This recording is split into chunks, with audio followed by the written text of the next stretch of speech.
जय शिवराय मित्रांनो, परवा दिवशी झालेल्या नामदार केसरी या बैलगाडा शर्यतीमध्ये महाराष्ट्राचा लाडका रुस्तम हिंद केसरी बकासूर हा धावताना आपडला व जखमी झाला। त्याच्या गोठ्याला ही जखम झाली।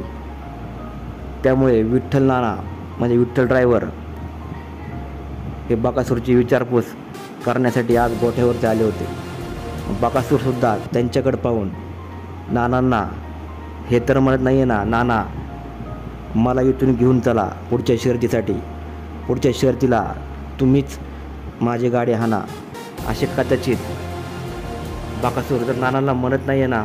मित्रांनो, अतिशय भावूक असा क्षण विठ्ठल ड्रायव्हर आणि बकासूरच्या भेटीचा हा व्हिडिओ पोस्ट करताना भावूक झाल्यासारखं हे सर्वांना वाटणारच। मित्रांनो, धन्यवाद।